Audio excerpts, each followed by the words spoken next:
इंसान में कुछ शर्म होती है, कुछ हया होती है।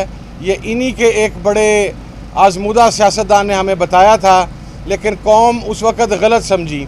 दरअसल वो शर्म और हया अपने बारे में बात कर रहे थे कि उसकी कमी इनके पास मौजूद है कि किसी का हक, किसी का हिस्सा, किसी की सीटें, किसी का मैंडेट अव्वल तो चोरी किया गया, पंजाब के अंदर चोरी किया गया, और जिस बेईमाना तरीके से चोरी किया गया, एक मैंडेट चोर को पंजाब के अंदर रातों रात वज़ीर आला मुसल्लत किया गया, और अब वही काम मरकज़ के अंदर करने की कोशिश की जा रही है। मैं पहले ये बताना चाह रहा हूँ कि जनरल इलेक्शन में जिस तरीके से साजिश करके फेदर पे डिस्क्वालिफिकेशन करा के, कन्विक्शन करवा के, और जिस तरीके से पॉलिटिकल पार्टी को आइसोलेट करके उससे भला लिया गया था, वो आप सब लोगों के सामने है। 13 जनवरी को जब हाई कोर्ट का ऑर्डर इनफील्ड था और सारे कैंडिडेट इंटाइटल थे कि उनको बेट का निशान मिलता, लेकिन इनको बेट का निशान अलाट नहीं हुआ था। वो सारे पीटीआई के सपोर्टेड कैंडिडेट थे। आज़ाद निशानात पे उन्होंने इलेक्शन लड़ा। इलेक्शन के बाद आपने देखा 2/3 मेजॉरिटी पाकिस्तान तहरीक इंसाफ ने हासिल की थी। उनके इंडिपेंडेंट कैंडिडेट आए थे। वो कैंडिडेट जो कानून के मुताबिक ये कंसिडर कर रहे हैं कि ये आज़ाद उम्मीदवार थे और आज़ाद एमएनए बन चुके थे, उनमें से आपको मैं फैक्ट्स एंड फिगर बता रहा हूँ। ये कैंडिडेटों ने पाकिस्तान तहरीक इंसाफ के सपोर्टेड कैंडिडेट जिन्होंने सुन्नी इत्तेहाद काउंसिल को ज्वाइन किया है, वो 86 एमएनएज़ है। 4 एप्लीकेशन सबमिट कर सुन्नी इत्तेहाद काउंसिल को ज्वाइन किया।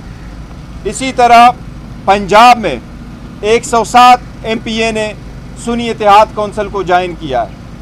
इसी तरह केपीके में 9 एमपीए ने सुन्नी इत्तेहाद काउंसिल को ज्वाइन किया है, और इसी तरह सिंध असम्बली में 9 एमपीए ने सुन्नी इत्तेहाद काउंसिल को ज्वाइन किया है। इनकी तरफ से हमने 4 दरख्वास्तें भेजी। सुन्नी इत्तेहाद काउंसिल की तरफ से 4 एप्लीकेशन इलेक्शन कमीशन के पास गई कि नेशनल असम्बली और इन 3 प्रोविंशियल असम्बली में हमें रिज़र्व सीट जो वमेन की है और जो नॉन मुस्लिम की है, ये टोटल 227 सीटें बनती है। इसमें नेशनल असम्बली में 60 वमेन की और 10 नॉन मुस्लिम की सीटें रिजर्व है। कानून में यही लिखा है कि हर आज़ाद उम्मीदवार के पास हक है, वो 3 दिन के अंदर अंदर अपने नोटिफिकेशन है, जिस भी पॉलिटिकल पार्टी का लफ्ज़ लिखा हुआ है, जिस भी पॉलिटिकल पार्टी को वो ज्वाइन करे, उनकी स्ट्रेंथ पे एलोकेशन रिजर्व सीट उनके पास मिलेगी। हमें हैरत है कि पॉलिटिकल पार्टीज़ विदाउट ये कहते हुए कि ये पे हमारा हक है, उनके कुछ कैंडिडेट इलेक्शन कमीशन में आए हैं, लेकिन हम फिर भी उम्मीद करते हैं कि जब आवाम ने मैंडेट दिया है, जब आवाम ने अपना फैसला 8 तारीख को सुनाया है, तो हमें उम्मीद है इंशाअल्लाह ताला इस मरतबा इलेक्शन कमीशन भी आवाम के सुमिंगों का ख्याल रखते हुए ये भी अपना फैसला सुनाएंगे। ये रिजर्व सीटें सुन्नी इत्तेहाद काउंसिल की है, इस पे किसी भी और पॉलिटिकल पार्टी का हक नहीं है। इंशाअल्लाह ताला कल तफसील के साथ करेंगे, लेकिन हम फिर भी इलेक्शन कमीशन से गुजारिश करेंगे कि आज तक आपके हर फैसले ने हमारे आईनी कानूनी हकूक़ का तहफ़्फ़ुज़ नहीं किया था।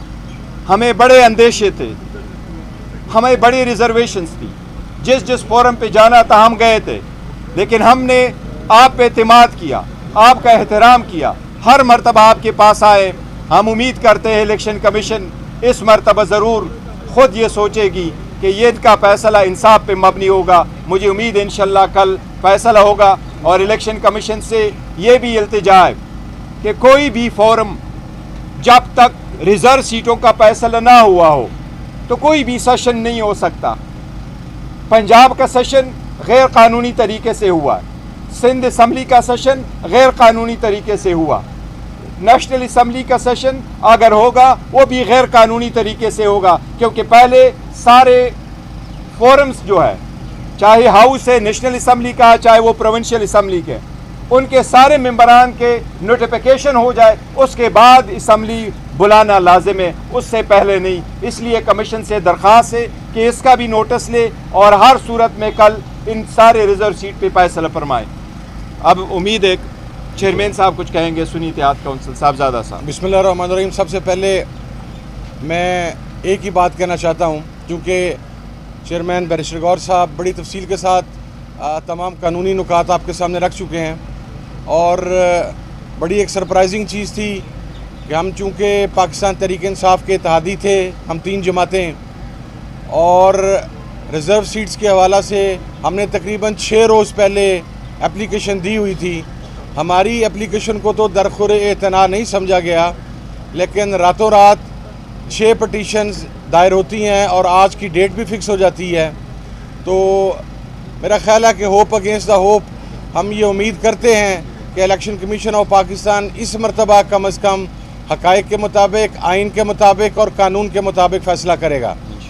बनारसी ठग आए थे अपना हिस्सा लेने के लिए और इनका अलमिया ये है कि ये समझते हैं कि पाकिस्तान की हर चीज़ में इनका हिस्सा विरासती तौर पर मौजूद है।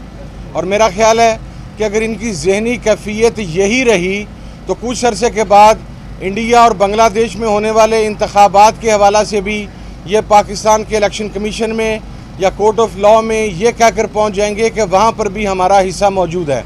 इंसान में कुछ शर्म होती है, कुछ हया होती है, ये इन्हीं के एक बड़े आजमूदा सियासतदान ने हमें बताया था, लेकिन कौम उस वक़्त गलत समझी।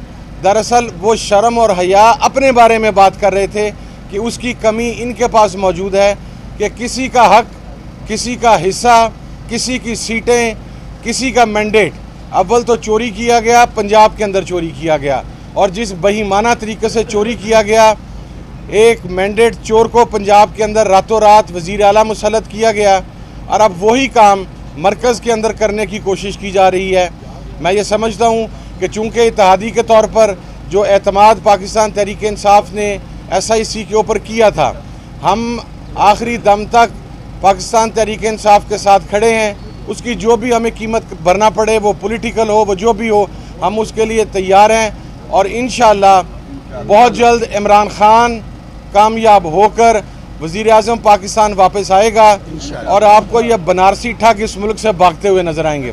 Thank you. पाकिस्तान पे इलेक्शन नहीं लड़ी, ना ही जीती है, तो फिर आप कैसे रिजर्व सीट्स की डिमांड कर रहे हैं? देखिए, मैं आपको वो लीगल इशू है, देखिए कानून के मुताबिक यही लिखा हुआ, आइन में लिखा हुआ है और इस तरह एक्ट में लिखा हुआ, रूल्स में लिखा हुआ है कि पॉलिटिकल पार्टी, पार्लियामेंट्री पार्टी नहीं, पॉलिटिकल पार्टी, अगर मैं इलेक्शन जीत करके आता हूँ और पार्लियामान में 2-3 पार्टी मौजूद है जिससे मेरा नज़रिया नहीं बलकता, तो ये मेरे राइट की वायलेशन होगी कि आप मुझे फोर्स करेंगे इन पार्टियों में चले जाओ वरना आप आज़ाद रहो। ये मेरा आर्टिकल 17 का भी बुनियादी हक है और ये मेरे एज ए पॉलिटिकल वर्कर भी हक है, मैं जिस पार्टी को चाहूँ ज्वाइन करूँ। इसलिए लॉ में ये कतगन नहीं है, इस पर जजमेंट्स मौजूद है। वो पॉलिटिकल पार्टी है, कोई भी पॉलिटिकल पार्टी आप ज्वाइन कर सकते हैं और इंशाल्लाह ताला इसके मुताबिक फैसला होगा। आपके दरख्वास्त के खिलाफ जो रातों रात बाकी दरख्वास्तें कबूल की है, तो इससे तो यही तासुब लगता है कि आपको जो रिजर्व सीट ऑफिसर ये नहीं दे रहे। नहीं, इंशाल्लाह ताला ये नहीं, वो इलेक्शन कमीशन ने दरख्वास्तें सारी सुननी है। जिस तरीके से उन्होंने कहा कि बाकी पॉलिटिकल पार्टीज ये तो ग्राउंड पे भी हार चुके थे, ये जनरल सीटें भी हार चुके हैं, ये रिजर्व सीटों के पीछे आए हैं, ये कोई माली गनीमत नहीं है। इंशाल्लाह ताला इस मरतबा इनको ये नहीं मिलनी। बैरिस्टर साहब ये बता दीजिए कि रिजर्व सीट्स मिल जाती हैं, उसके बाद तहरीक इंसाफ और सुन्नी इत्तेहाद काउंसिल गवर्नमेंट बनाने की पोजीशन में आ जाए? देखिए, अगर इलेक्शन कमीशन ने जल्द फैसला किया होता और हमें रिजर्व सीटें दी चुकी होती और इलेक्शन कमीशन से जो हमारा इस्तेदा था कि आपके वज़ा करदा फॉर्म 45 जो आपके आरओस ने आपके प्रिजाइडिंग अफसरान ने बनाए, उसके मुताबिक आप नतीजा अखज़ करो। अगर उसके मुताबिक करते तो यस, हमारे पास मेजॉरिटी थी, हमारे पास 180 सीटें नेशनल असम्बली में जीती हुई थी, रिजर्व सीटें मिला के हमारे पास मेजॉरिटी आ जाती, यस हम ज़रूर हुकूमत बनाते। हम इसीलिए कह रहे हैं कि ये हुकूमत जो बन के जाएगी ये एक स्टोलन मैंडेट है और इसलिए ये यूजर्पर ऑफ द पोस्ट है, ये इनका राइट नहीं है। बताइएगा कि कमीशन का ये इक़दाम दुरुस्त है कि इस मामले को सॉर्ट आउट किया जा सकता था, एक ओपन कोर्ट में लाना। और दूसरा, रजा साहब ये बताइएगा, आपके अब सुन्नी इत्तेहाद काउंसिल का सारे उम्मीदवार हैं, आपके ऊपर कितना प्रेशर है? प्रेशर इस हवाले से जितना भी हो, प्रेशर मर्द फेस करते हैं और मैदान का जो खिलाड़ी है उसने प्रेशर ही फेस करना होता है। ये चीज़ें मैटर नहीं करती, मैं समझता हूँ। कुछ लोग ऐसे होते हैं जिनके लिए प्रेशर और ये चीज़ें सानवी हैसियत रखती हैं, वो प्रिंसिपल स्टैंड के ऊपर खड़े होते हैं। हम ऑल आउट इमरान खान साहब के साथ खड़े रहे हैं और I just want to make it clear कि मैं और मेरी party till last moment Imran Khan के साथ खड़े हैं। हम पीछे नहीं होंगे इंशाल्लाह। थैंक यू जी, थैंक यू। ये सारा इशू जो है या सदारती इंतखाबात, ये हो सकता है कि सनत लटका दे आप, अगर लटकता है तो उसकी क्या इम्पैक्ट होगा? नहीं, लटकेगा नहीं। देखो, इसका बहुत बड़ा इम्पैक्ट है। ये सीटें चाहिए होती है आपको, इवन स्पीकर, डिप्टी स्पीकर के इलेक्शन में, सेनेट के इलेक्शन में, प्रेसिडेंशियल इलेक्शन आ रहा है 9 तारीख के, उससे। लेकिन हमें ये उम्मीद ज़रूर है कि इन सीटों का फैसला भी जल्दी हो जाएगा। जिस तरह उन्होंने क्वेश्चन किया, नेक्स्ट फेज़ इसका ये होगा कि इलेक्शन कमीशन इसके लिए शेड्यूल अनाउंस करेगा। जो रिजर्व सीटों पे हमारे कैंडिडेट्स आएंगे उनका नॉमिनेशन पेपर होगा। हम वो भी इस्तदा करते हैं इलेक्शन कमीशन से कि वो जल्द से जल्द हो, ताकि 1 हफ्ते के अंदर अंदर हमारी सीटें वापस आ जाएं। Thank you.